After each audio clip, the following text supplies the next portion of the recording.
Hello and welcome to another episode of Hanging in the Basement with your host, John Henry Sheridan. And today I have my, almost want to say old friend at this point. We've known each other for a while, but I have my friend Robert Miller joining us to talk about music and life. Hey, Robert, thanks for being here. Thank you, John.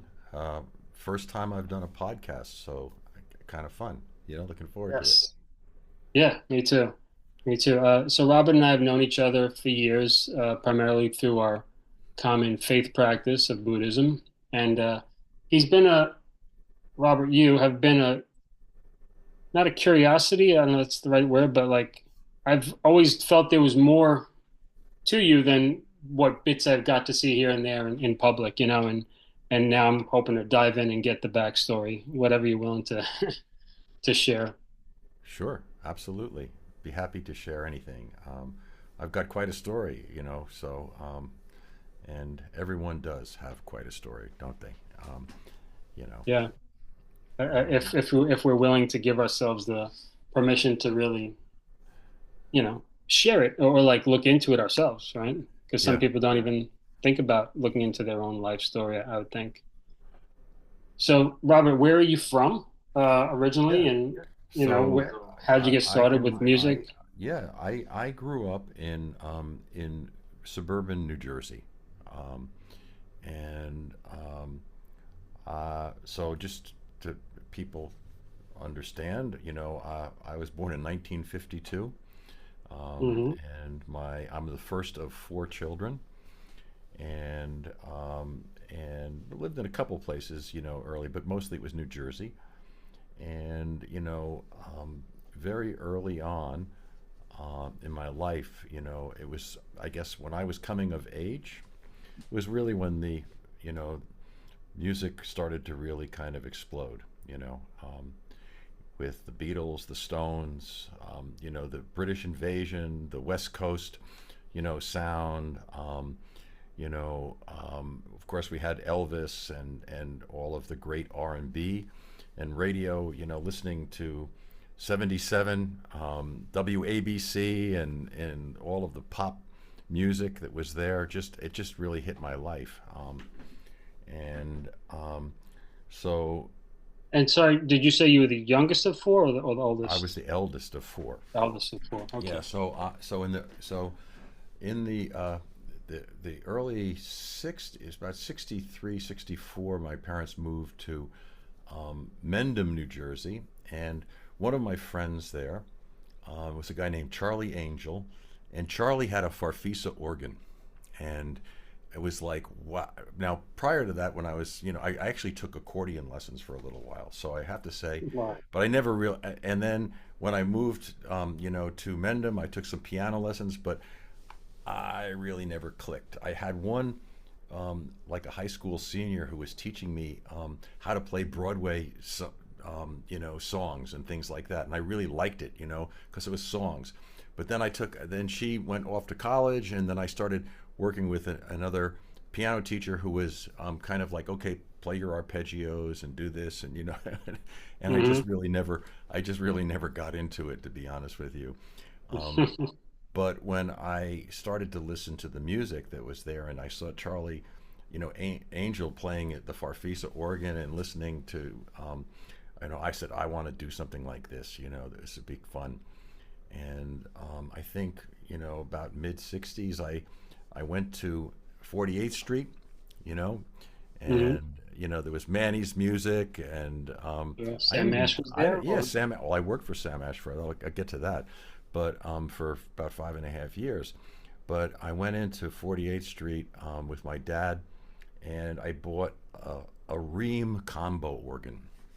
Now, many people don't even know what Ream make water heaters. So wow, yeah, I wouldn't even know that that was an instrument So they maker. made this combo organ. It was the one I could afford, right? Basically, the Hmm. Farfisa was too. I can't remember how much it was. It was probably, I don't know, $500 or something like that. To be honest with you, it wasn't. And you were a young teen or what? I was a young teen. This started, in some of my friends in about sixth, seventh grade started to form bands, and I was like, okay, I wanna be in a band, and we played cover music. Then it was like we played, all kinds of stuff, Rolling Stones and not too many Beatles songs, but stuff that was, on the radio and stuff that we liked. And we would play, we actually we would just basically play for ourselves. But I just loved, being part of that musical experience. I just felt some kind of connection with playing in a band with other people making music together. Sure. And And you must have been pretty special to be this kid with this nice organ, right? I mean, that couldn't have been common. Were there other high school kids that played organ or anything like that? um, Or junior high, whatever it was that you were at the no, I time? was in junior. No, I didn't know any other keyboard players. Then, Yeah, I but guess not. everyone wanted to be a guitar player then. Or a Well, drummer, or a bass you player. bet. So I was Yeah. like So one of the early bands that I was in was a band called Grey Malkin's Paddock. Now that's a lift from Shakespeare. From I Uh, can't remember what it is, but there was a Grey Malkin's Paddock. That was one of the very first bands, and it's funny and because what kind of all covers at that point? all covers, like Gloria and Rolling Stones songs and Sam and Dave and stuff like that. We actually got a couple of gigs to play for like a dance or sock hop, which was Hmm. cool. And then that band kind of changed and was in another band called the Federation. And again, this was probably before high school. And then in high school, um, I had Jimi Hendrix Experience, came out, right? So that was like that blew everybody's mind, right? So we had a Sure. band called Purple Haze. We weren't doing drugs or anything like that, but Hmm. that is about that. Um, and so Purple Haze was a band, and in our town we had a youth like there was a center, there was a community center where the town could like book different you could book different types of events and stuff. And so what happened was um, my best friend was a guitar player in the band, and we set up a summer dance schedule of different local bands that would come in. And it was like it was a night where it was, I think, a Saturday night, Friday night, or a Saturday night, and different bands would come in and we'd book them. And I think we charged like $2 at the door, and the band would get all the money. And it was a lot of fun. So I was actually kind of helping produce like this little like series at like being like 17 years old. And Yeah. Well, so this is late, very late 60s, right? I yeah, guess. late 60s. And then a guy who was a friend of my father. My father worked um, and was a great influence in my life, really. My father worked for Bell Labs. He was an electrical engineer, and you know, he knew a guy who was worked at the Bell Labs as well too, who had actually left there, but this guy's mentor of mine, really. His name was George Eberhardt, and George worked at Drew University as like an AV guy, and just like a general all around fix it kind of guy. And at Drew University in the late 60s, they used to, in fact, for a long time, they had a concert series. So my band, I think the Federation, I had a Fender Bassman with like two 15s, and the bass player had the same amp, and then the two guitar players had two bandmasters, so that was like 412s or something like that. So we had this wall of speakers. So George And this Eberhardt is said, still late 60s we're talking? still late 60s, 19. It was 1968, and it was Wow. in April. Actually, it's coming up almost, exactly to the day, because I think it was April 27th. So George Eberhardt, well, the way I knew him is because he gave me a job. He was a tennis pro, and he would build tennis courts, and maintained tennis courts in that area of Morris, Hunterdon County, and really very wealthy people, that had the tennis courts. But I used to make $2.50 an hour, you know, Mhm. working in. So anyway, but George was this AV guy. So because this concert series was there, the very first real band that I got to see was The Who in 1968. Wow. And George said, "Hey, I want to borrow all your speakers and use them for the concert, and you can come to the concert, okay? And be backstage if you want." So we were like, "Oh, that's cool. Okay." So these four cabinets, along with some amplifiers that he had, these old tube amplifiers and a little mixer, a Bogan mixer with like 6 inputs. That was the PA system for The Who. Really? And so I went to that concert and saw, and this was like they were doing Happy Jack and My Generation and like destroy. I mean, The Townsend whole was doing window his thing. stuff.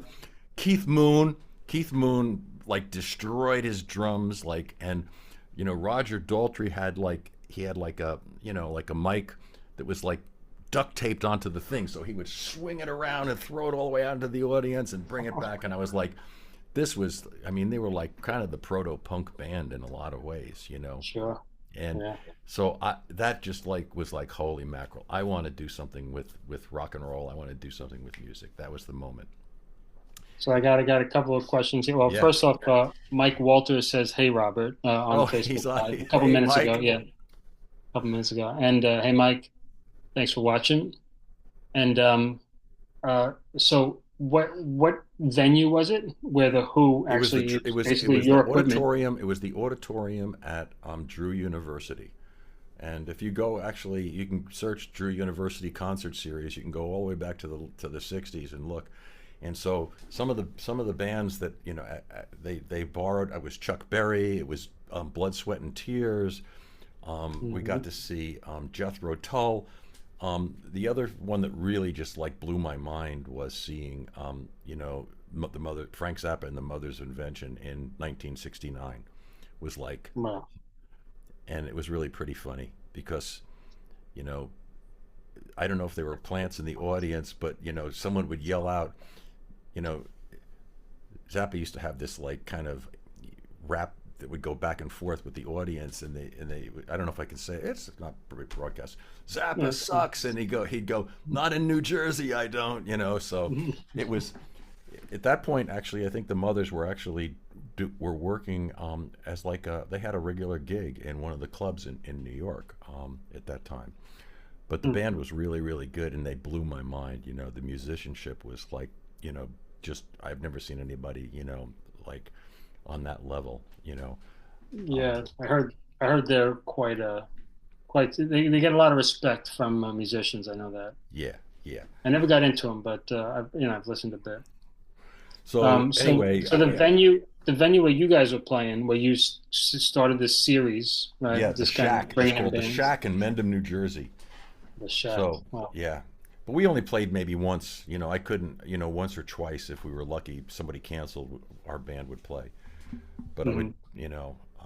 again, it was all covers of different, different things, and it was a dance, and it was really it was a lot of fun. All of the young people from the town, would come, and So um, even if you weren't playing, you were still the guy putting the bands yeah, together. I was there, like taking money at the door or just helping the band, get set up, and I mean, everybody had to bring their own PA system, right? We didn't have any PA systems, so. Hmm. But there were Right. some great bands, and I can't remember them, to be honest with you. But it was, Hmm. you know, it was just fun. It was just like it was a time when, I guess it's always been like that. To be honest with you, is playing music and being in a band is just like just a really wonderful experience for young people. You know. Yeah, yeah, and especially when there's this feeling of a scene happening, Yeah. which I had when I was young, and it sounds like you definitely experienced. I don't know what's going on today. I know there are some pockets here and there, but certainly a little bit different today. Yeah, for sure. But yeah, cool. So I'm I'm curious what happens in the 70s, of course, with your music. And so I'm just So, wondering, how did your relationship with your siblings? Were you guys close? Did any of them play music too? Or no, my siblings don't play music.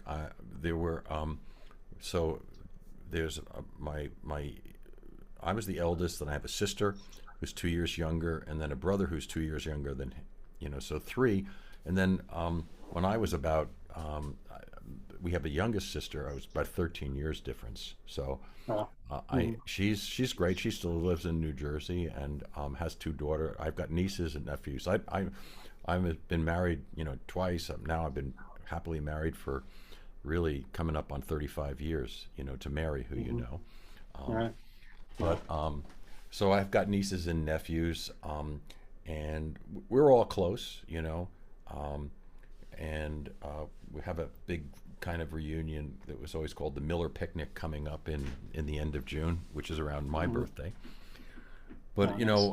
because my father was like, I wanted to go to college. I really wanted to be a recording engineer. That's what I realized that what the road to being a rock and roll musician or making it in the music business you know, was a long shot, and that I wanted to have something like that would be fun, that was involved with music. And so I went to Villanova University, and it was pretty cool at first, but I got involved with drugs and drinking and just went wild. and Hmm. and I And that's in basically Jersey, Villanova? well, that was in outside of Philadelphia, in Okay. you know and so while it was a great experience, I did well in some things, but pretty much didn't do well enough. And my father said, "That's it. I'm gonna." And at that point, I was like, "Okay, what am I gonna do now?" And it was then that one of my very good friends, still today, and you'll see here maybe a little bit about him a little bit later on, said, "Hey, listen, you know, I'm up here playing in Vermont at a ski resort, and why don't you come up and join the band?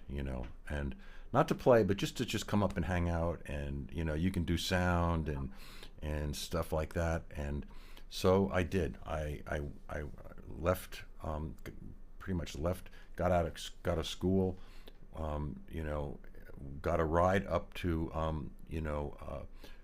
Burlington, Vermont, above there, a little bit above Burlington, Vermont, and was at this ski resort at Jay Peak, where we were living in, had a place to live, and every night they would play, the band would play, and I would do sound. And when the ski season was over, it was like, okay, well, what are we going to do now? And so we said, well, we're going to move back to, um, New Jersey, and we bought a school bus, a 1952 International Harvest school bus. Put all the band stuff in it, all of everybody's belongings, ripped out all the seats, and drove that bus back to New Jersey. And we got a place to live um, in Long Valley, New Jersey, and it became like, with about 8 or 10 people, it was a commune, with half of the people living there were in this band. Now the band at that point changed its name, and the name of this band was called Bull Goose Looney, and that's a lift from Ken Kesey's "One Flew Over the Cuckoo's Nest." Okay. Hmm. So it's when he says, "Who's the Bull Goose Looney here?" So we became the Loonies, and we took the bus, so we painted it red, and we had a big thing on it, Bull Goose Looney, on the side of it, and we played all covers. And this time we were playing Allman Brothers, The Grateful Dead, Van Morrison, and then original songs as well too, because we were like, okay, let's give this a go. Let's see if we can, um, you know, write, become, rock and rollers, and get a recording contract. So you drive from Vermont at the end of so while you were in Vermont, the band had like this resident status thing, like resident gig, Yeah. and you're helping out. Then all of a Yeah, sudden you become part of the band, get this bus, and that's crazy enough, right? And then you rip out the seats and you drive it down. Was there any trouble getting from Vermont back to Jersey? that bus, the bus kind of, the bus ran, but it was pretty rough shape. We did some work on it later on, but no, it was great. In fact, we lived on what's called Schooley's Mountain, and that bus on first gear, that could climb a telephone pole, you know. So it was pretty tough, and you had to actually driving that bus. You had a double clutch all the time. It was like, but that was how we were became pretty popular in terms of playing the roadhouses in colleges.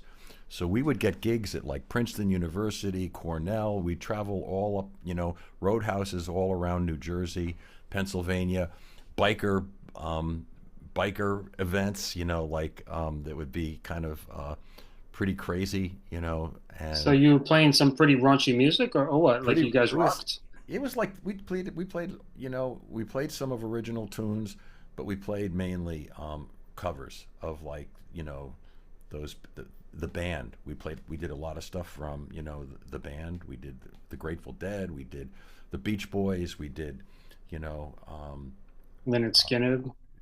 no, yeah, we did Leonard Skinner. Sure, yeah, yeah. Hmm. Bachman Turner Overdrive. You know, Uh-huh. kind of anything that was anything. Actually, David Bowie, a few songs. You know, anything that would get people up and dancing would be, you know, the kind of thing. And you're playing in clubs. You really wanted people to dance, and they loved to dance to the songs that they related to. You know, so Wow. And how many songs? I mean, how many hours a night? I know back in the day, the gigs worked a little different. So yeah, we was it would like, play actually 3 or 4 sets a night. You know, I remember playing one roadhouse that was like, it was really pretty crazy. It was like up in northern New Jersey, and what would happen is, you know, right before the the music would stop, um, the guy would blow a whistle and go, okay, you know, last call, and then everybody would go out into the parking lot, and there'd be a big fight. These guys would be banging the crap out of one another. You know, it was like, and then, you know, he'd blow the whistle again, and they'd come back in, and they'd all be okay, ha ha ha ha. Let's have a last drink together. You know, what? really bizarre stuff. You know, um, Sheesh. but you know, you know, and what did you make? You didn't make very much money, but you know, to be honest with you, we were really enjoying it, and we were living in this farmhouse. We only had to pay $150 rent, but we just in materials, so we had to just fix things up in the house, and you know, that was the only expenses we had, you know, that and food, and like I said, it was a communal situation where every day somebody would be in charge of cooking dinner or making soup or whatever it was. We'd bake bread, you know. It was pretty cool experience to be Must have been pretty fun, right? 20 years old. It was great. It was great, you know. Yeah. So was there a TV in this? Was you said a farmhouse you're renting? Yeah, we didn't have TV. No, No. no, no. There was Wow. no television. So utilities that you had We had we electricity we had electricity. Yeah, and sure. I water. mean, and at this point, by the way, so I graduated from that Ream organ, and I found a Hammond Model G regimental a regimental organ for the U.S. military. So what was really cool about this thing, it was like, it was it had an extra tone generator that you pulled one slot out, and it had a whole set of tone wheels that were just a little bit out of tune with the other one. So it would be this chorus effect that would happen, Hmm. and it was kind of controversial. They never, I don't think they put it into the Model Bs or Cs. They didn't have that extra tone generator, but I had that, and I had just an amplifier, you know. I didn't have a Leslie or anything like that, and I had a Baldwin electro piano, and the Baldwin electro piano was a piano that was made for piano labs. So it was from the Baldwin Piano Company, where it didn't have a soundboard. It had a a contact microphone. So it had all 88 keys with a regular kind of piano action.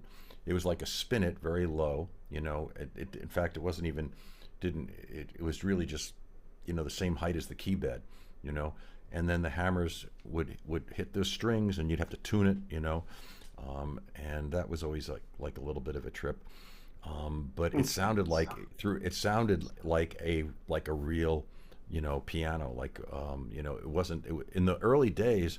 You had the Fender Rhodes, or you had other kinds of pianos that just didn't have that kind of you know didn't have like an acoustic sound. And this was really not what I call an acoustic sound, but it was an electric piano, kind of like the Yamaha CP80, if any people remember the CP80, you know, Hmm. which was kind So of like, this had actual strings in it? yeah, strings, yep, yep, and a sound block, I mean, a peg, what do they call it? The block with all of the, pins, and you had to, tune it. Um, Hmm. there were not as many, I think the bass strings didn't have as many um, you know, um, strings per note, but it sounded really cool. You know, And how um, is it electrified? From there was a speaker there or a cable it going did out or something? it did have a speaker in it at one point and a little amplifier, but I never used that. I took the output of the pickup and went into an amplifier, Hmm. and so that was um, and maybe I had an effect. I can't remember if I even had an effect pedal. I don't think so, but And that you use that for gigs? yeah, that and the Hammond organ. So I had like an electric piano and a Hammond organ. And again, what did we put this stuff in? We put it all into the big bus, and along with a PA system. We had our own pretty kicking PA with JBL boxes and horns, and yeah. Wow. And so you guys had roadies or like friends that were always like hangers on or something who would help you out, or this was all you guys Yeah, we had yourself? a guy that was a sound guy. He was hanging out. I mean, but we did all of the schlepping. I mean, to be honest with you, Hmm. ourselves. Not we didn't have we were living on way below the poverty level, so it wasn't. We couldn't afford roadies and things like Well, that. yeah. I mean, like I thought maybe there was just like some of the people in the commune might There not was play definitely music and they there was a helped out. community of people. Actually, one of the people who had played in the earlier band was living there, and actually we get together. In fact, one of the things that helped break it all up was, so this is a good rock and roll story. I ended up marrying my best friend's girlfriend, who wasn't in the band. My sister married one of the guitar players in the band, and I was like, okay. And actually, the drummer got, and so it was like all of a sudden, everybody's like 22, 23 years old, and they're getting married, and way before that, not even thinking about it, it became like it was like an infectious disease. So that marriage didn't work out, and I still, felt bad, but I apologized years later, and what my good friend said to me was like, you know what, hey man, she's going to leave you too. So he was right. So, but I when I stopped playing music, I said, okay, I'm going to go back to school and get a degree, which I did for a while. Until my marriage broke up, and then I was like, okay, go back and play music again. So every time again, music was like the salve, to really for my soul, Sure, sure. yeah. Wow. So when you went for that degree, like in during the marriage and everything, what were you studying? Electrical engineering again, because I had enough credits that I said, let Oh, me I see. So continue you're trying to this. like finish Yeah, up so with I was the. good in math and science and stuff like that, and so I was taking some more advanced classes at Newark College of Engineering. What the good thing about that is I was working a day gig at that point for a company called Booton Electronics, and I learned at Booton Electronics how to. I was an electronic technician, and Booton Electronics made test gear for basically a lot of military applications for communications. So they made signal generators, watt meters, and things like this. It was kind of like a step below like HP, in terms of like instrumentation. But I learned a tremendous amount about how to troubleshoot electronics and how to. I went from being a QA person, just to qualify if a piece of equipment was meeting all of its specifications, to somebody who could actually troubleshoot it and do component level, you know, um, Repair or analysis. adjustment. Yeah, and Hmm. and test stuff and fix things. So, which came in very very handy, later on, um, because well, I actually, you know, um, after my marriage broke up, I said, okay, you know what, I'm going to go and live in New York City, and I got an apartment in um, Hell's Kitchen with Hmm. one of the bass player from the early band that I was in, and lived there for a couple of years. And I got a job because I knew about electronics for Eventide, building and fixing harmonizers, the H910 and the H949, So which are, what is it? Is that an effects pedal or something? well, they make effects pedals now, yeah. But Eventide was one of the very first digital audio, effects, um, companies, and they've been around, geez, 50 years, I think, over 50 years now, because they made the delays. They weren't even digital. They were kind of a digital thing. They were called CCD, but they made the delays that delayed the towers at Woodstock. Hmm. So, in other words, sound, if you're going far enough, it travels at like, so many feet, and you've got to basically delay the towers so that the sound from the stage is timed with the the tower. That's, it's basically a foot a second, right? So if you're 1,000 feet away, for your second set of speakers, that's 1,000 milliseconds, right? That's you'd hear a delay, so. Hmm. And So wait, so let's. I'm so trying to picture how that would work. Eventide. I was on 54th Street. I worked at Eventide for about 2 years. Um, And what and was it at that time? What was the focus? Like if you explained your job at that time, what would you tell people? yeah, I was worked at, this was when they were on now they've in New Jersey. I was down in the basement of 54th Street, um, and when you they built everything right there, so it's not like today. Everything was component level stuff, and nothing was sent offshore for manufacturing. They put all of the components onto a PC board. They would solder it, wave solder it, and then you had to basically, to make sure that it was performing as possible, you had to do a lot of tweaking to the circuitry, and just things wouldn't be right, or there'd be solder shorts, and just you had to basically make the unit and bring it up to spec and make sure that it was working as it was designed. So that was One by one, one by yeah, one. yeah, one at a time, and then they would ship them out, and they were probably costing about $3,000 at that time, which was a lot of money.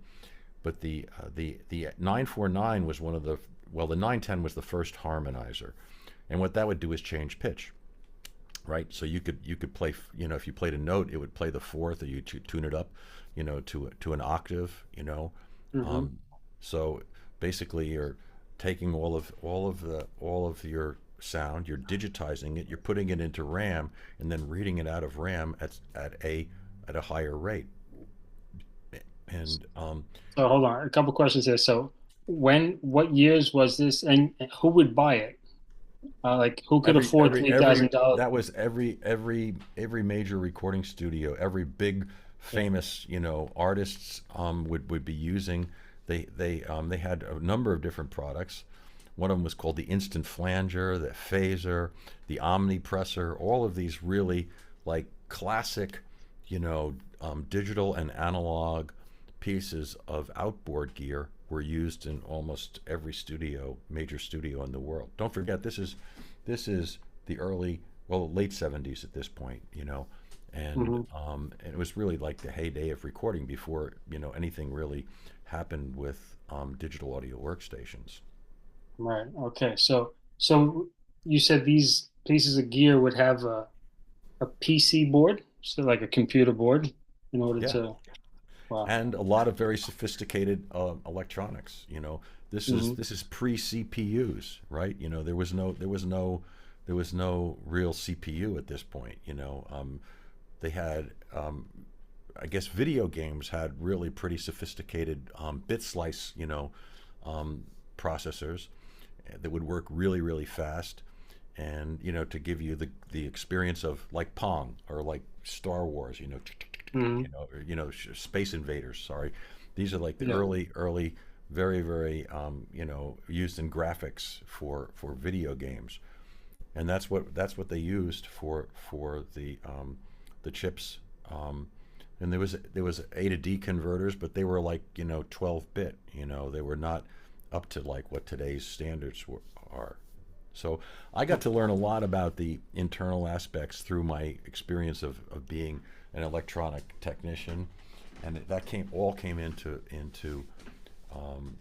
to be very helpful later in life because one of the first things after again, my marriage broke up. I was hanging out in Hoboken with my friends, and not really planning.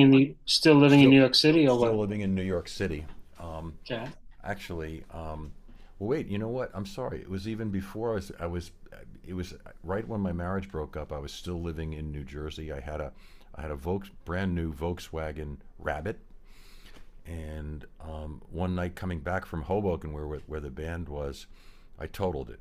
Um, Oof. Somebody pulled out right in front of me without their lights on, and I put my face through the windshield. Oof. Yeah, Well, it looked like and you I healed up was okay, because you don't have I any battle scars that I could see. yeah, no, I was so fortunate. I can't believe it. But what happened was I got the insurance money for the car, and I bought a Prophet 5 synthesizer, which the Hmm. Prophet 5 was the very first programmable analog synthesizer. And it had a CPU in it, so you could actually go from, like, you could set up 40 different patches, and you could go from one sound to another. Basically two oscillators. Really, it's really was a sound of that early '80s.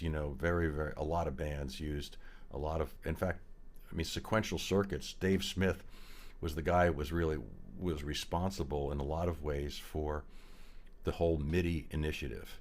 So Okay. we know MIDI, right? MIDI Sure. is like Hmm. a protocol for music, for Hmm.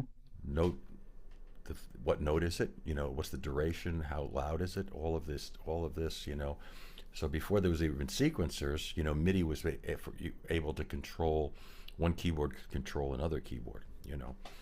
And the Prophet 5 didn't even, the one that I have was a Rev 2. It didn't even have MIDI, but sequential circuits is still in business today. In fact, they're doing quite well. They're still very, very popular.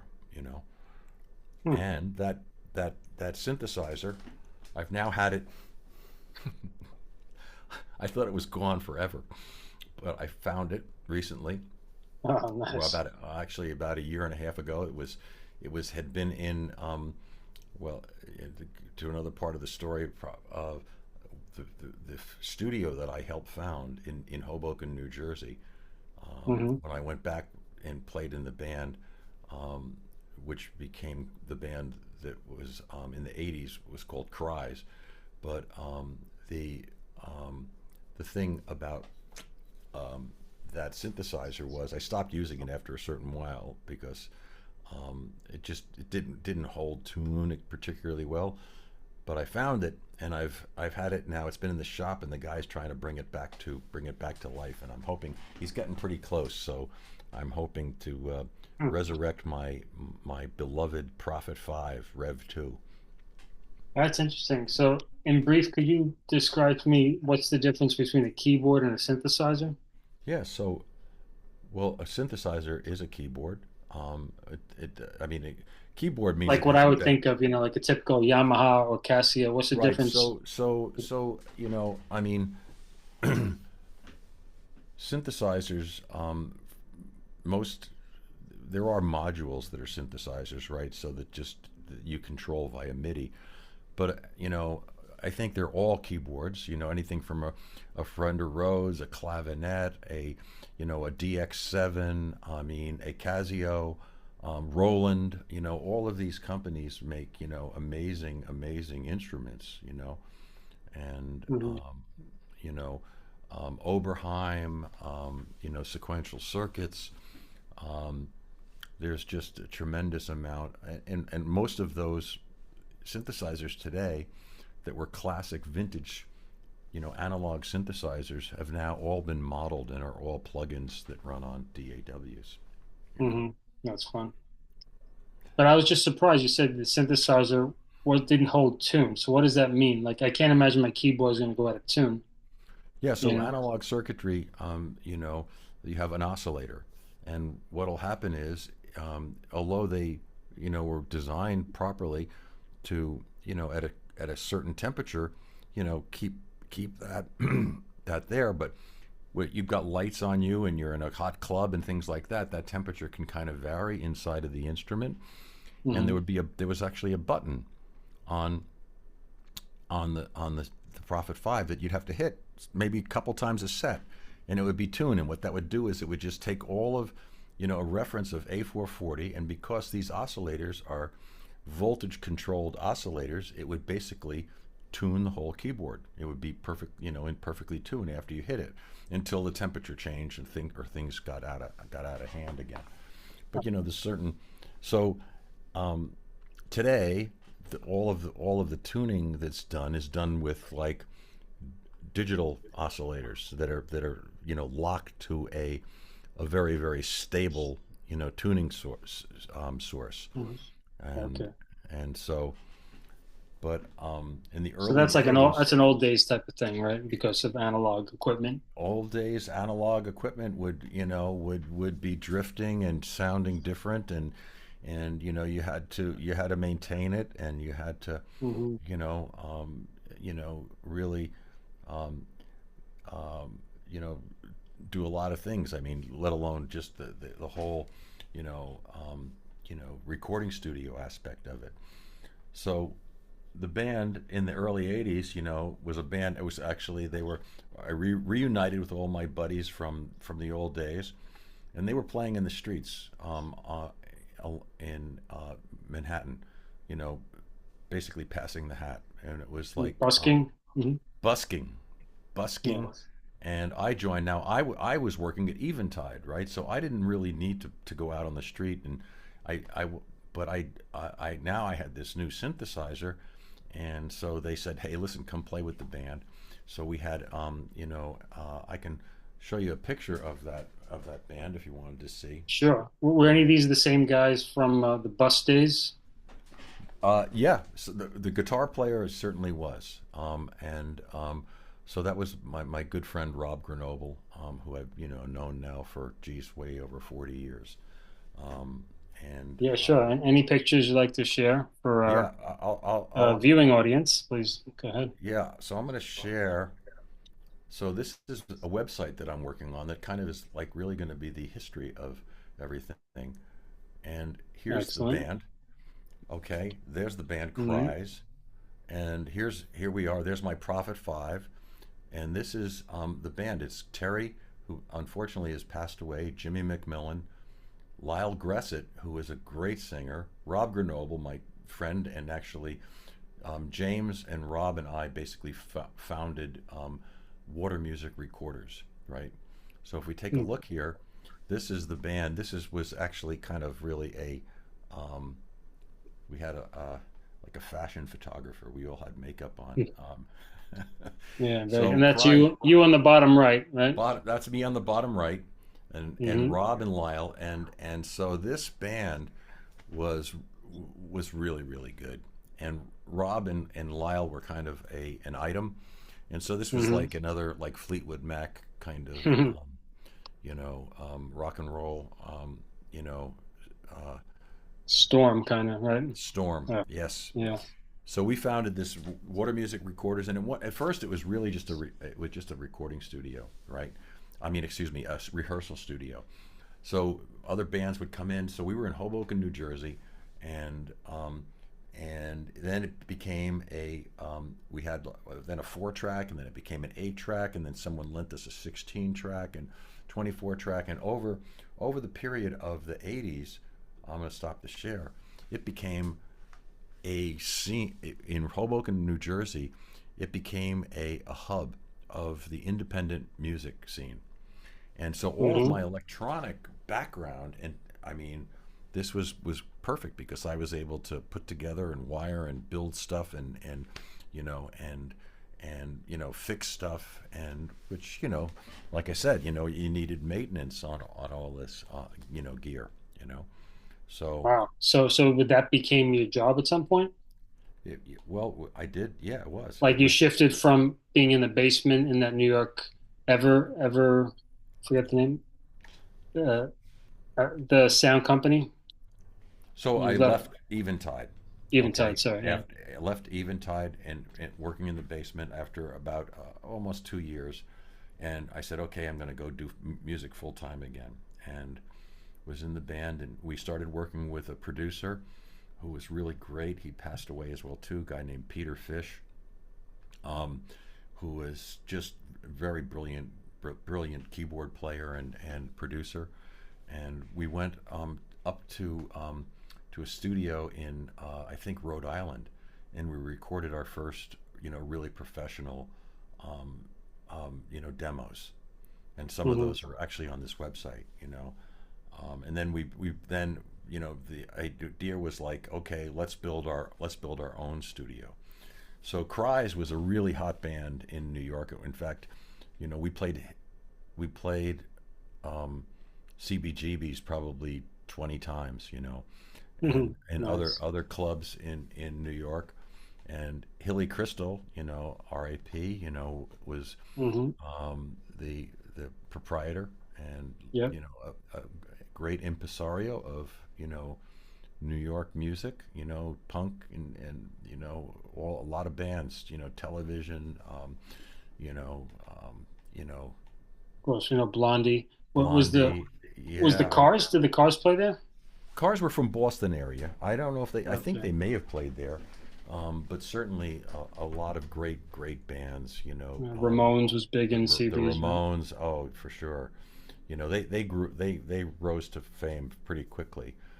Hmm. But there was a lot of great music and a lot of great bands, and Healy loved our band because we had really good songs, and he loved that. And we had a great. Lyle was a tremendous, person, front person. Actually she would go out and be the front person, but she played keyboard. She was a really good keyboard player too. Wonderful. Oh yeah. She had the Fender Rhodes, I had the Prophet, so it was one guitar, two keyboard players, bass and drums. Wow. And then when that band broke up, it was like, okay, um, you know, well, before the band actually broke up, um, we were Well, let me coming back. mention to those who are curious that I'm going to put a link to the website that you showed Yeah, us in the show notes, so people can yeah. check out I think we some can of do that that. music You can put the if link you to if it. you want to. Yeah. It's fine. It's fine to share that. It's a test site. It might change at some point, but the Hmm. test site should still be there. Um, the we played CBGB's one night. Coming back after the gig, probably 2 a.m. Back to we had our studio, which was again a rehearsal studio. Pretty much at that point, we had a little 4 track recording and an old Tascam recorder, and an old Tascam mixing board, which basically was our live soundboard too. We would take it out and we would come in and we could record. I don't know, had like 12 tracks and whatever. It was a 4 track recorder. We would make demos, and so at So that this point, was you use it as a soundboard for your shows, and then yeah, you'd bring it to the yeah, studio and record with it. yes, yes. Oh It man. was, and so um, we're playing at CBG's. Now we didn't have the school bus any longer. At this point, we had a box truck, right? Hmm. And we were playing. We were playing all over the clubs in New Jersey and in New York and things like that. And we're coming back in. We're on Second Street and Grand in Hoboken, New Jersey. It was like, um, okay, um, almost like one block away from the studio, and we're going through an intersection, and some guy comes barreling down at about 60 miles an hour and hits the truck. And I'm in the passenger side. Rob's in the middle, and Jimmy is driving. And Rob goes forward and breaks his jaw in two places. I was okay, but my leg was black and blue. But this guy was obviously, I don't know what his problem was, but he was at fault. And so, Rob and I had an apartment, and the daughter of the landlady worked for a really good um, attorney who was Hmm. an accident guy, an Wow. ambulance chaser basically. So he had. I didn't really want to get involved with it because I didn't feel like I had a case, but Rob, you know, um, you know, sued, and with the money that you know we got for the accident, for him it was hard, to be honest with you. He was still playing gigs. He had his jaw was shut for like 4 months. He had to drink through a straw. It was like a tremendous amount of pain and suffering that was involved with this. You can imagine. Who knows if you can even sing the same way after you've had that kind of accident. you know So anyway, we got the money for this, and Rob's like, okay, let's go record. Let's go into the studio and record. And I said, no, let's build a studio. Let's expand our stuff. So we built Water Music Recorders. You know, Hmm. and that was when. Then it was like it was an 8-track machine, and a better. And we bought a bunch of outboard gear that we had, and and some couple of really good microphones, and scrounged together, and we started making records, and they were some great bands. Um, you know, So hold on, water Water Music recording Recorders. recorders, Yeah. water music recorders. So that was you had the building and the space before that, or just as a rehearsal space, and then you made a recording studio after the accident. Is that what happened? Yes. Yes. Yes. It was a proto recording studio, but it wasn't really something. But I mean, now we had a really decent console. We had a really decent recorder, and we had some really cool microphones and outboard gears. And we kind of soundproofed it, and we made a real recording studio out of it. It wasn't just like a big open space. It was now a real recording studio. And actually, that Nice. had a long life. It went from those early '80s to well into the 2000s, and it was pretty prophetic calling it Water Music, because Water Music was in Hoboken, and then it moved to another location, and the it met its demise with two of the really big hurricanes that hit New York. One Hmm. of them, it was before Sandy. I can't ever remember what they I were. think Irene might have been the one before Sandy. Could have been. I can't remember which ones they were, but I know, I had kind of gotten out of it at that point. Which I'm kind of going through sequentially through my life, which is so we could be talking about other things, but actually, the thing that happened after Lyle left the band. Terry was the drummer, left the band, and there was a before they both left. One night we were playing at a club in up in I can't remember the name of the club right now. Um, it was a pretty cool club though, in New York, and there was a band playing there that night called Jack of Diamonds, who were from Delaware, from Lewis, Delaware. And actually, what the guitar player in in in that band was Dave Durr, who I've known for a long time. This is the guy that invented the distressor, and has had a really long. But he's an amazing guitar player and keyboard player. But the drummer was a guy named Ed Shockley, and so we needed a drummer. And Ed, Jack of Diamonds had fallen apart, and Ed had moved up to New York City, and so Ed joined the band. And Ed knew a really great guitar player. He used to play with Scandal, Patti Smythe and Scandal. His name was Keith Mack, and those guys are still really active playing in the Delaware area. And Michael Shockley, who's Ed's younger brother, came up and joined the band. So now we had a six-piece band, two guitars, two drums and electronic drums, and my keyboards. So And that Cries turned into a six-piece band. tries turned into a six-piece band. I went out to Los Angeles and bought a large API console. Well, actually, not a. It was a API console that was out of Sunset Sound.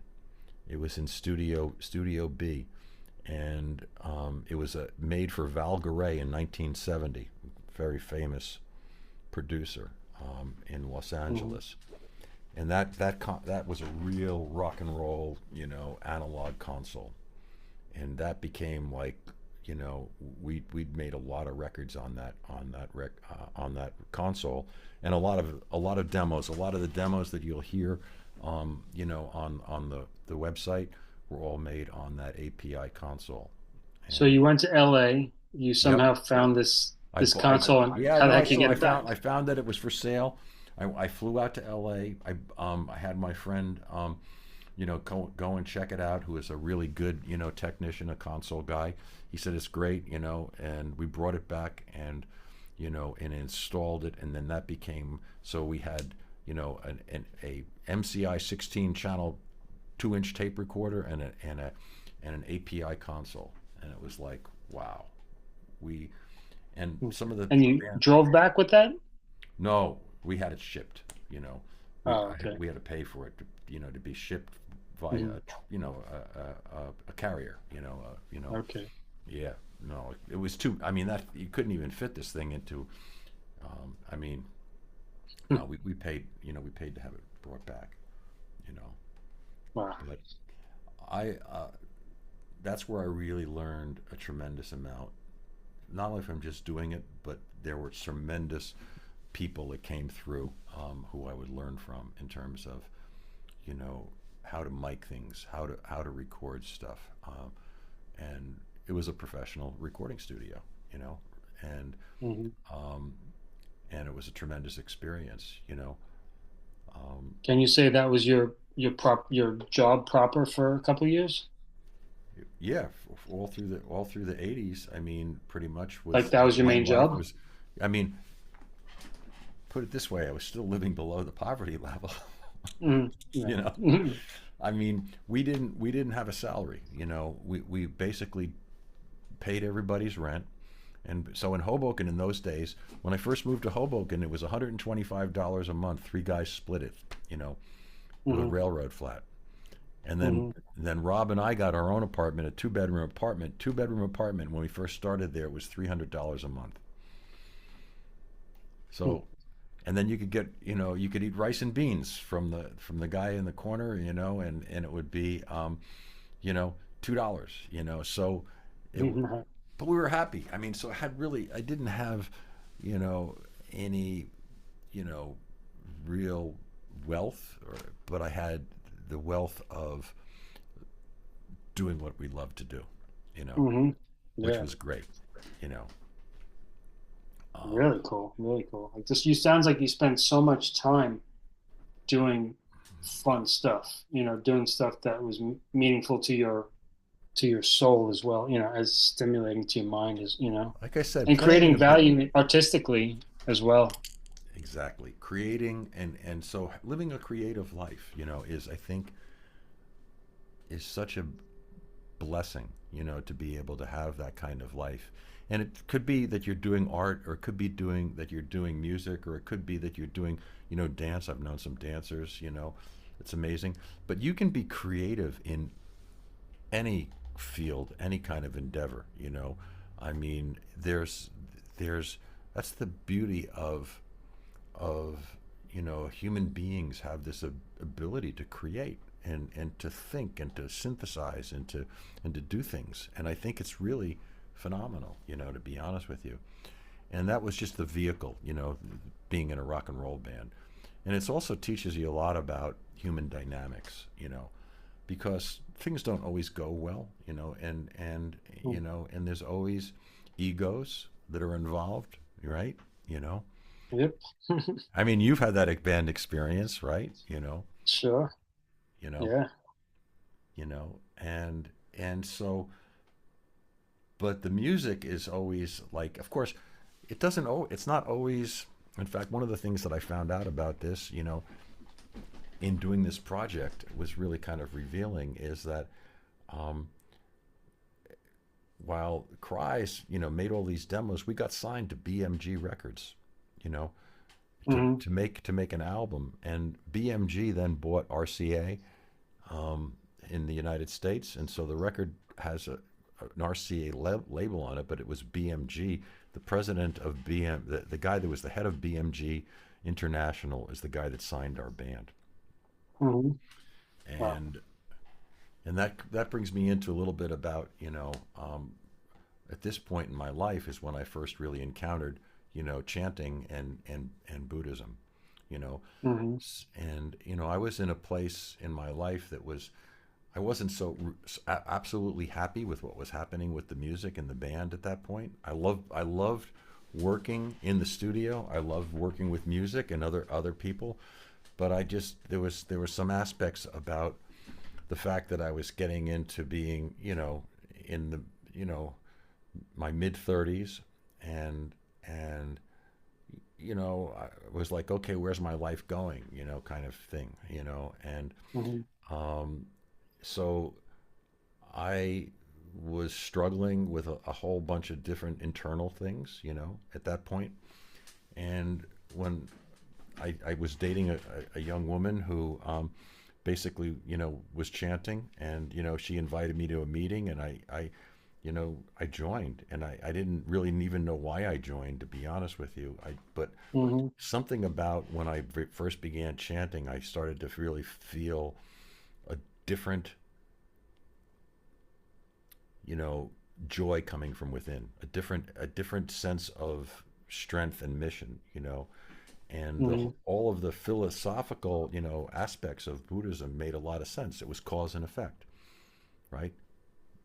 Nam-myoho-renge-kyo is the mystic law of cause and effect, and so it was really a seminal period, in my life, and things started to take it. And actually, I chanted for the band to get a record deal. You know what? And the band got a Hmm. record deal, and I was like, no Hmm. way, that couldn't have been it. But Hmm. looking back on it, it happened, Right. and and I got because I was really starting to get involved with you know with the organization and doing activities and not being around at the studio as much.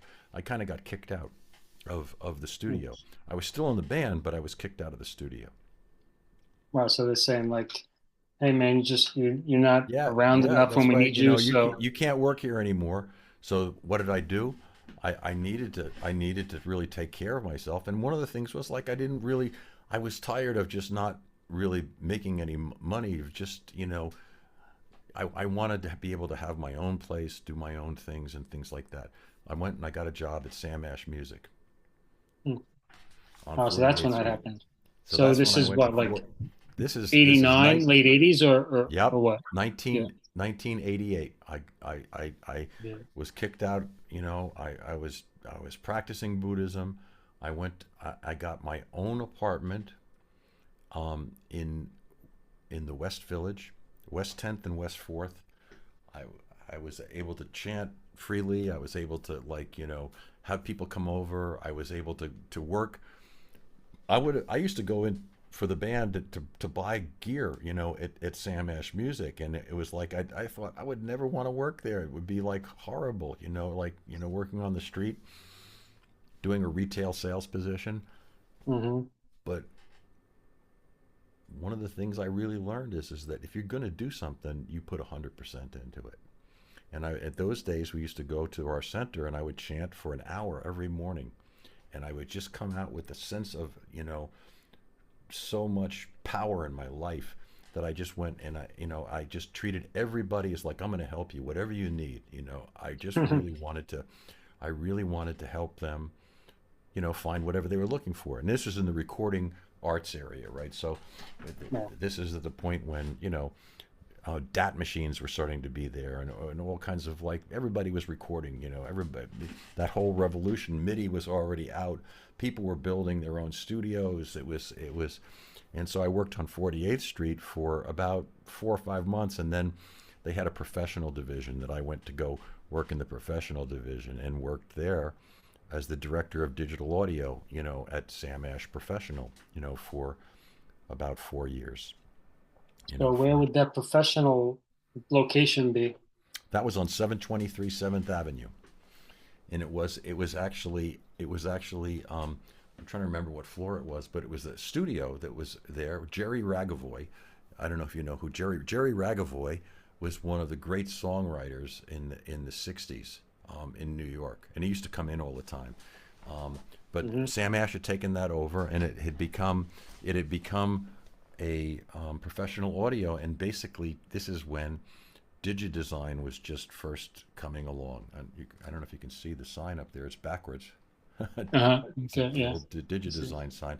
So I was selling those products. So there was there was the thing called the sound tools, and now it was the first Macintoshes were there, right? The first, and you could put hardware into your computer and digitize sound and manipulate it and do things that just, you know, it was affordable. It was expensive, but it was still affordable compared to the other digital platforms that were there, like the Synclavier, right? So guys like Frank Zappa and all of these other really amazing, early very wealthy guys were able to afford 250 to 400, $500,000 for a Synclavier.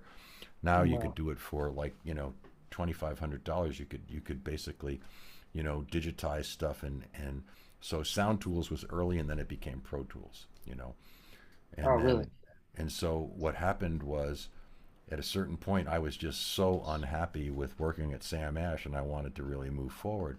I was like really looking for the next phase of my career, and I chanted and chanted and chanted, and was offered a position working for DigiDesign in 1994. And Hmm. that was the beginning of like a 29-year career, working for DigiDesign, which got acquired by Avid. But I was a Pro Tools guy, and so now I, was working with every studio, every radio station, every film company, every broadcaster, NBC, CBS. I was there and just schlepping around gear and teaching people how to use it. And it was the digital revolution that went from analog to digital. Was kind of like I was riding that wave, Wow. and had the fortune to be there, to do that. you And you know had a lot of know-how, right? Because you had this troubleshooting ability beyond what most anyone else would do because of your background, right? yeah. And so what was really cool is having worked there for all those years, at the end of my journey I had a lot of demo gear because COVID happened, and we would do everything from this is, up in my attic of my home, Hmm.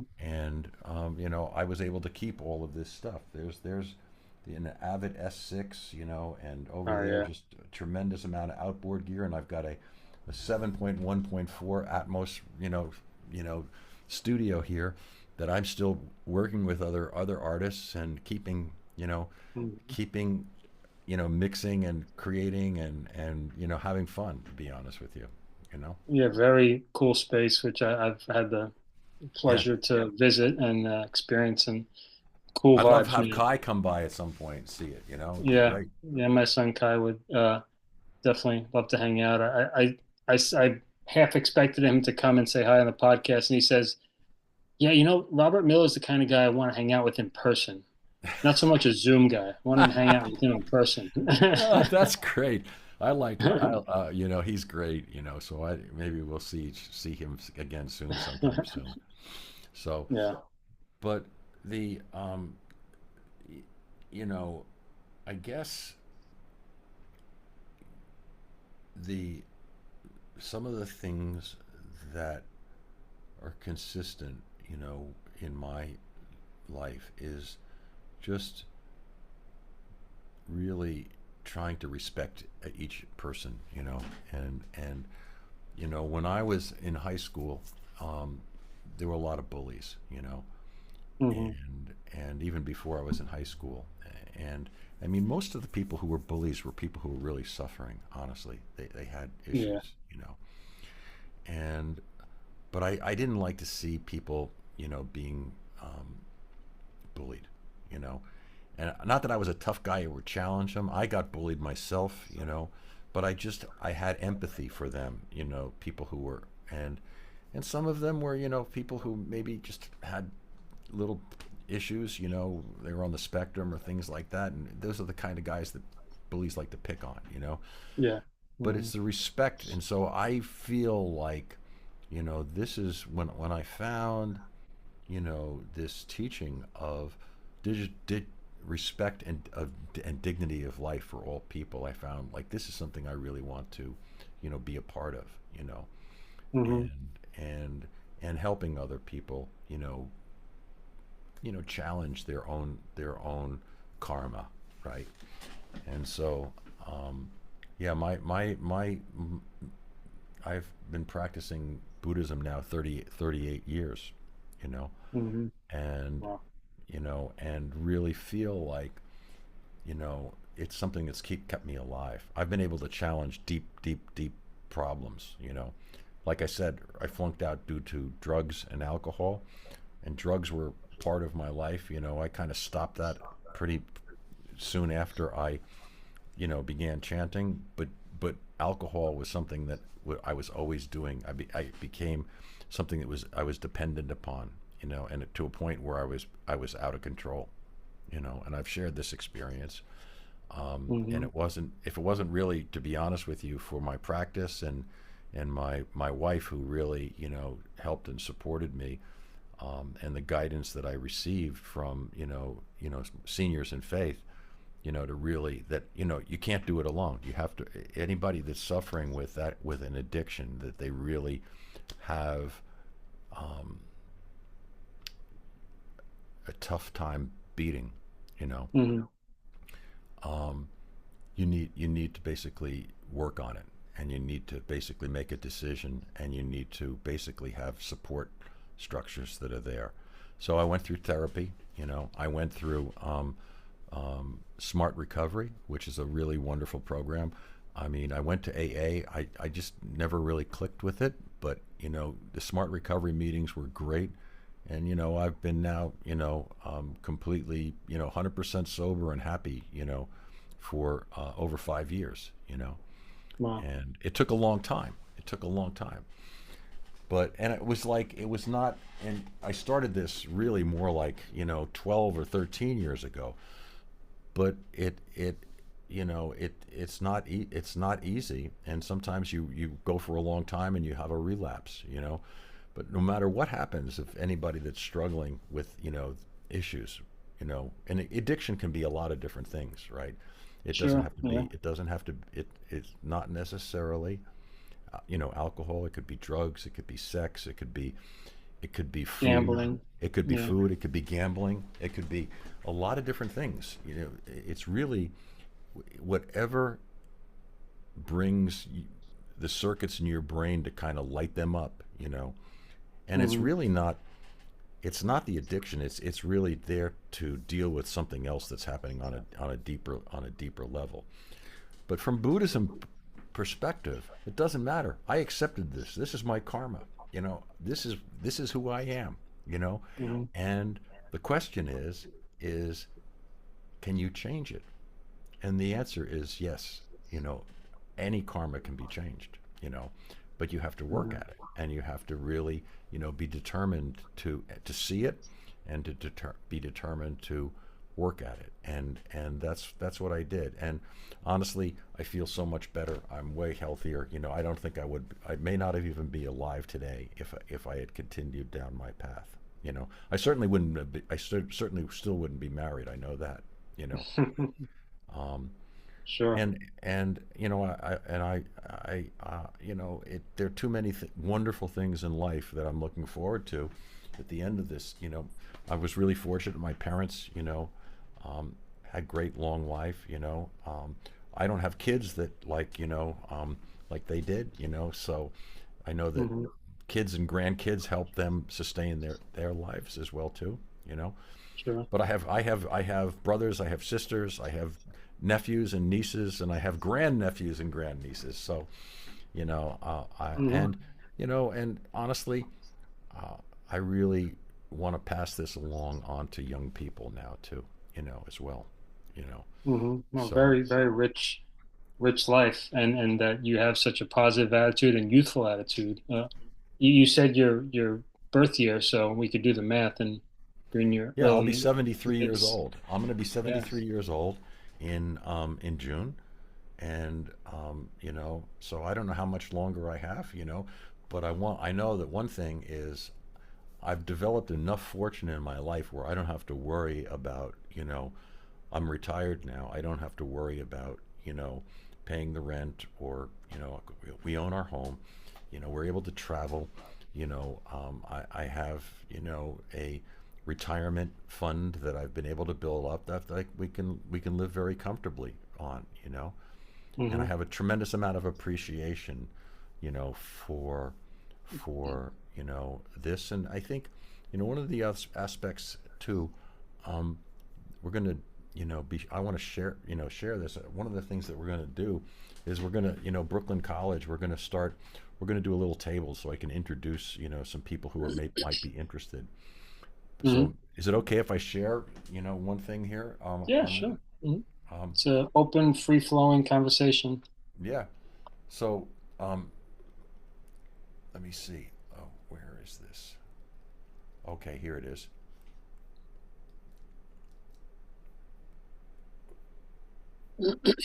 And I'm curious about. I don't remember what you said your religious background was before you met Buddhism. Were you So, raised a Christian or? so yeah, I was.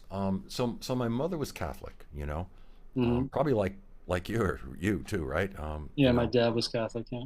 Okay, most Irish are Catholic or Yeah, right. My dad's side has Irish, and yeah, I was raised Catholic. He was determined, and my mom is Lutheran. right. So, Okay, but a little different. But yeah, I was yeah. raised Christian. But Not Catholic. so my mom was devout, and actually when I became a Buddhist, she was like really, she was freaking out, and she went to the priest, and the priest said, "Is he happy?"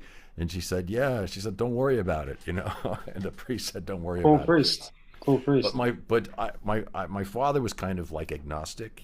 I mean, I think he he believed he was had a framework of.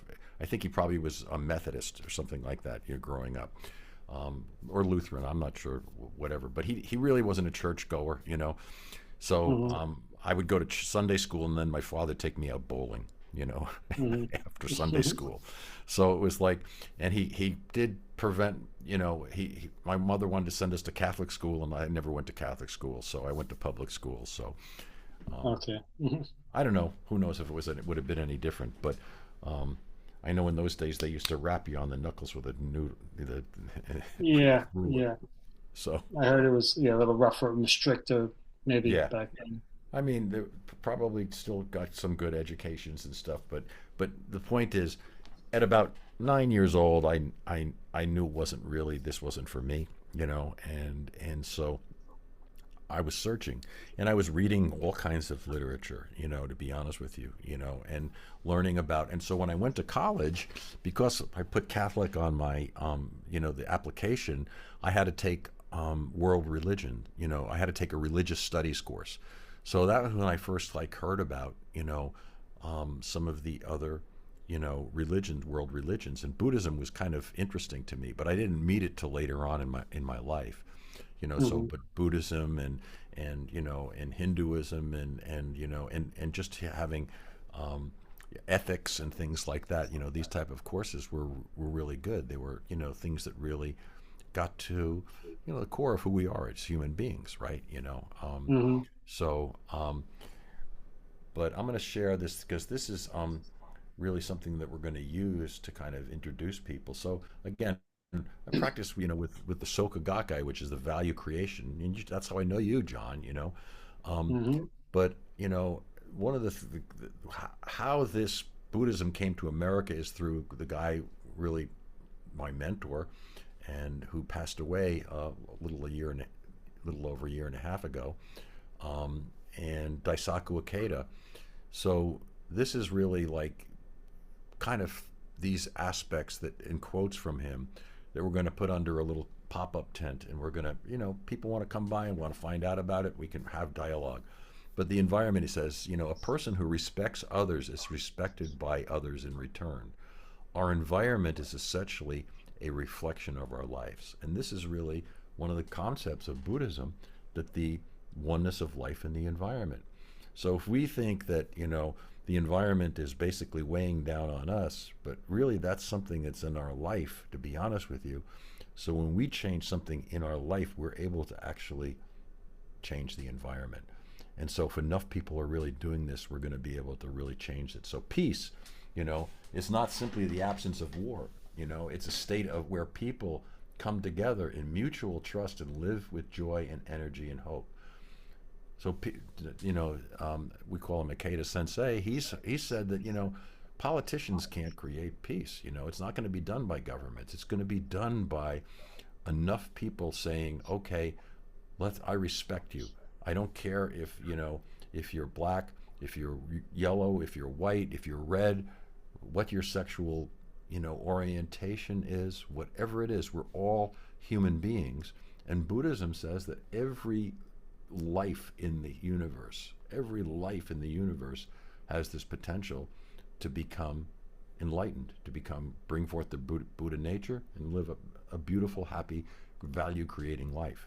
So social justice is really about expanding the circle of dialogue and talking with other people in our community, and like, get to know your neighbor, and you find out that even when you think that we're in a divided world right now, and so much, you know, division amongst human beings for like silly things. And if you sat down and really talked to people, you'd find out that you've got more in common with them than separates us by whatever our religious or political, views are, you know. Yeah.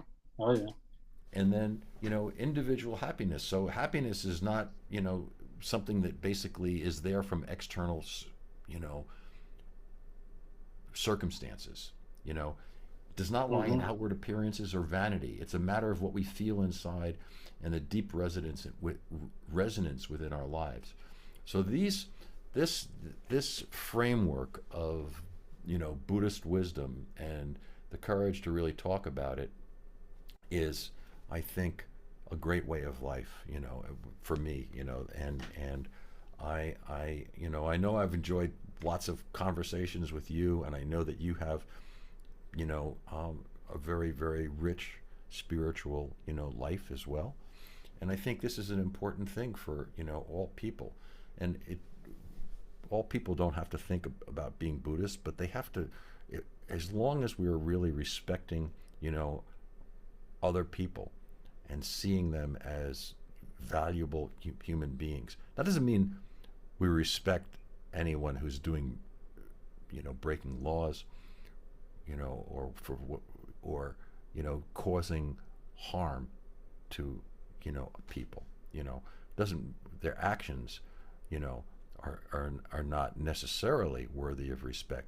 But what Buddhism says, that even people who have evil aspects of their life, who are basically, you know, who are consumed with greed and anger and foolishness, which are the poisons that, just like our Buddha nature, exist in all people.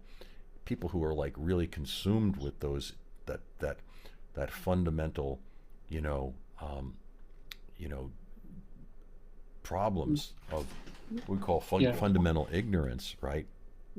Dark characteristics, right? Dark characteristics. They still have the potential, you know, to Hmm. become enlightened, to become happy, you know, but they have to make efforts to do it. It just doesn't happen, you know, and that's what chanting does. It opens up your life, you know, to do that. So I'm going to do enough of my not proselytizing, but sharing my own beliefs here. And Hmm. maybe do we still have some time? Maybe I could play a song or two. What do you think? Yeah, sure. Yeah, I think so. Yeah, no, I appreciate Robert. I think you said you didn't really do your homework before we started this interview or conversation, but I think you did think about it because you gave us a great timeline of your life and pretty much bringing us to where you are now and with what your priorities are. And through the healing you went through with addiction and personal issues, through how your let's say spiritual practice, it is a religion, but your spiritual practice gave you new meaning and reinvigorated your life from, let's say, 38 years ago to now, where it's like clear to you that if you're going to be alive and you're going to enjoy yourself, you might as well share really positive and encouraging, empowering messages with people for the rest of your days. It seems like that's It's kind of true, what. John. It's like living with a mission, and that's really to treat others with respect and to help them where you can. And I know that by sharing my experience, and hopefully maybe there's somebody who's going to watch this podcast. It's going to find there's something that clicks for their life, and Mhm. um, and yeah, it's just it's a wonderful thing, to be honest with you. And the whole purpose of this is like this what we call, as you know, human revolution, is like Mhm. it's the thing that really enables us to become happy. And it really is when enough people really are doing this, making this effort, we're going to have a peaceful world. We're not going to have, Ukraine. We're not going to have, um, Gaza, Sudan. We're not going to have, the, you know, insanity of division that we're really experiencing, you know, with, it right here in our own country. This So like self-reflection first, right? Self-reflection, self-love first, filling yeah, up our own cup first, seeing the truth within ourselves, and then approaching ourselves as it comes out of the heart, ourselves, and then everyone around us with this generosity of spirit, with this, right, hope I and think, yeah, love. yes, yes, and I think that it's really what's important is to challenge the weaknesses, right? As well, Hmm. because the power of positive thinking and the power of like those frameworks and things like that are really good, and loving thy neighbor. But unless we really, because we also have this other worlds that exist in our life, we've got to constantly be working on and trying to change those. Um, for me, world of hunger, right? There was something that was like, I had to have something in my life. I've kind of gotten past all of that. The world of anger, the world of, you know, um, you know, hell, just suffering. Uh, you know, Learning and realization, are wonderful, but the real battle really becomes when we start to help other people. That's when that's when we can really truly become happy, is when we have some kind of mission to help other human beings, become happy. And music is a way of making people happy too. It really is. When you look at the great artists, the great they're pulling something out of the ethos. I mean, of the times. I mean, look at Bob Dylan, right? There's a new movie about Bob Dylan, right?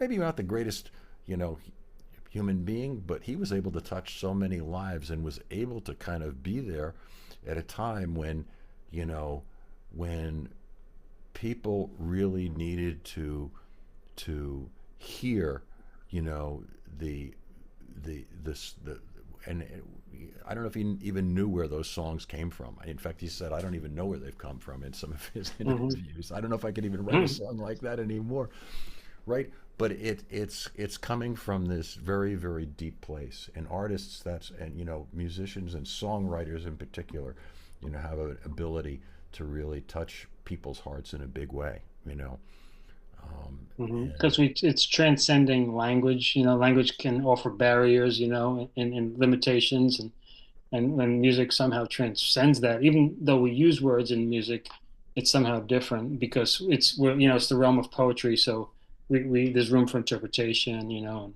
of course instrumentals as well. But I mean, there's something some magical. I mean, I'm sure that you've and just about everybody who's here can hear a certain type of music at some point, and you'll get goosebumps, or tears will come to your eyes when you hear it. I mean, I love all kinds of music, and Mary and we've got the fortune of being able to go, to hear really great music. Sometimes we'll go to the opera, we'll go to Broadway, we'll go to see the Philharmonic. You go hear, an amazing performance and tears just start flowing. I mean, it just Hmm. is amazing, has how it can connect with people and bring, in my opinion, it is, musicians have a great mission in being able to bring peace to the world, you know. Sure. So Yeah. yeah. Yeah. Well, let me play one thing, you Yeah. know. Please. Um, Please. let's all go to the early demos here. I'll play this one. I like this song. So this is from your band Cries, right?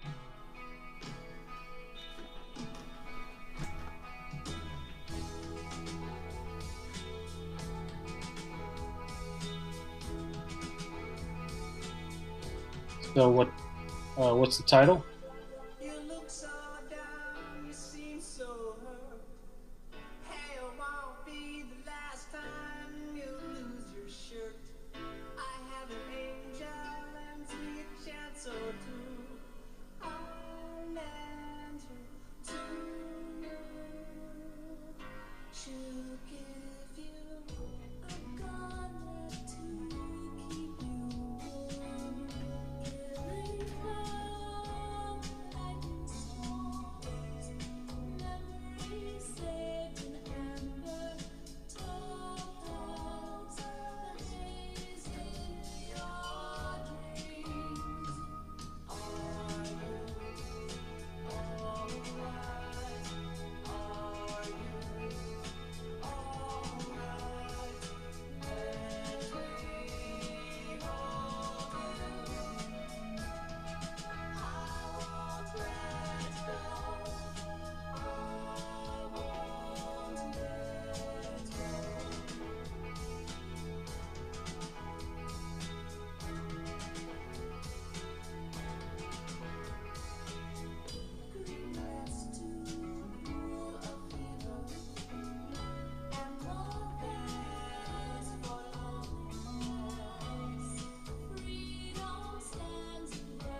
So That's cool. That's cool. that Before was I ask you that was about probably that, 1982.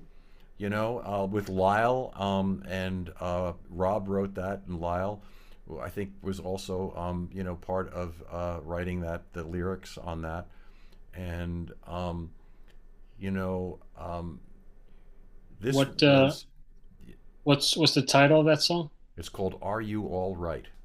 Are you all right? Yeah, and the thing is, that song, um, all of these tapes, mentioned that Water Music went under the with all of the masters were destroyed, and all I had was a couple of cassette recordings. So and some of them were like pretty beat up. So all of the stuff that you're hearing in these demo tapes, they're not from like they were professionally recorded, but they were down to a crappy cassette. So I had to remaster them and do a lot of digital magic, to be honest with you, to make Hmm. them to make them sound good. Yeah. So Well, it's yeah, still quite enjoyable. I like some that has a little bit of a rough edge. I love listening to music on cassette tape, for example. yeah, So yeah, I just think it's a flavor. You get a high quality, polished, really booming, clear recording, and then you get like this kind of ratty demo cassette that someone did in a basement or in a studio. It's just what are you in the mood for? What kind of flavor do you want? That's how I view things. no, I think that you're right. I mean, analog had that edge of there was dirt in there, grit, and and and cassettes. I mean, that's how we checked everything. We would run from whatever 8 track or 16 track into a 2 track recording, and then we'd make copies onto a cassette tape, and we'd put them onto our Walkman, and we'd walk around the block and see, oh, okay, what do we have to do now? And we Hmm. would, and we'd have 6 hands, 3 different people on the desk, making all of the moves to make it all work. It was like a performance back then, right? Like It was the a actual, performance. Yeah, we yeah, didn't have engineering. automation. Yeah. So I'll play one from the later time if it's okay too. Do we have Sure. time? Well, I just want to share a comment. Yeah. Someone left for us, Melissa Morris, who is my good friend and also my high school guitar teacher. Wow. And she's very active, very as a teacher in music. And she says musicians are uniquely positioned to bring more peace to the world. I agree. Great point. Wow. That's great. Yeah. So I'll play another one. Uh, let's just see. Um, which one am I going to play here? I'll, I think this one's cool. This is called. Well, let me play this one. This is I think a really good pop tune called "Keep Calling." Keep calling. Yeah, "Keep Okay. Calling Me, Baby." "Keep Calling" is the name of the song. "Keep Calling." Nice.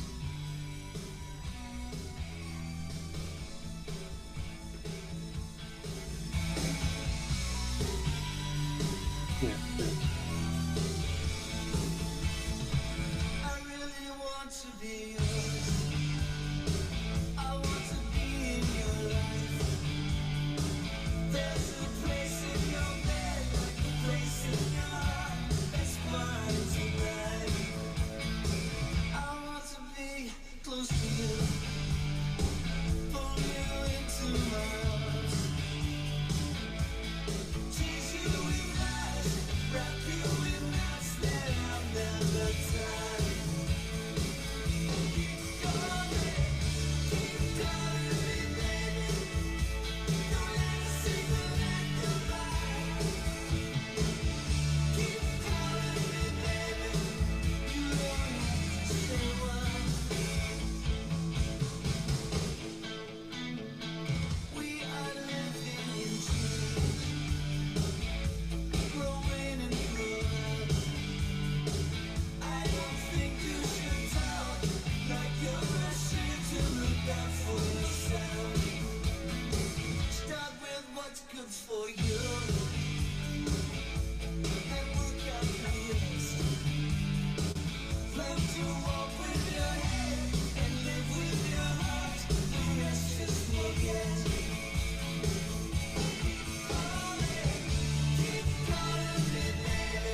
So all of these are all these demos that basically got the band, a record deal, Hmm. um, That's a and great song, man. That could easily be the 80s movie soundtrack, like some like coming of age kind of exactly, fun, love except it'd story have to be thing. 80s because today it would be "Keep Texting Me, Baby." Yeah, right. Yeah. Yes. But oh man, I love that sound. Yeah, so That's that good. this was like big power, pop kind of stuff. I'm gonna play one more thing now. You see up in this other, I didn't realize that I didn't have this web page up, but this was the record called "Between the Bricks," and this was like done at the A&R Studios, right? Phil Ramone's studio on, it's no longer there, on 52nd Street. Um, Steely Dan, Billy Joel. I mean, it used to be the Longines Symphonette Society, would broadcast from that studio. One of the best rooms ever in New York, to be honest with you. But Wow. this is, I digitized this. I finally got a copy of this record, vinyl. It had never been played, so I digitized it. So you'll hear, see if you can hear the difference between something that's vinyl, just digitized into the system, rather than going through all of the processing and stuff like that to kind of resurrect these cassette tapes and make them sound kind of current. So the And this former two were cassette tape demos, right, that cassette you tape demos, and processed. this is actually an LP. It was done all Hmm. analog at A&R Studios, and it's my favorite song on this one here, just because it's got some really interesting stuff to it. The lyrics are a little bit weird, but because it's about someone, it's about a young woman that commits suicide, right? So, Wow. but Hmm. it's dealing with something that we read articles about, and so yeah, um, you know, uh, this is called "Death in Boston." So Okay.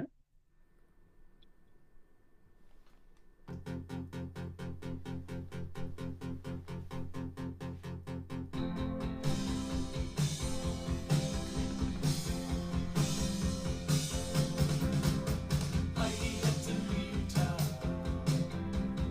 Heidi had to leave town. Dinosaur chasing her. Heidi ran from herself. Heidi had to leave town.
That's cool. Yeah, it's sad, it's kind of heavy, but it's in that like really like life is mysterious type of way.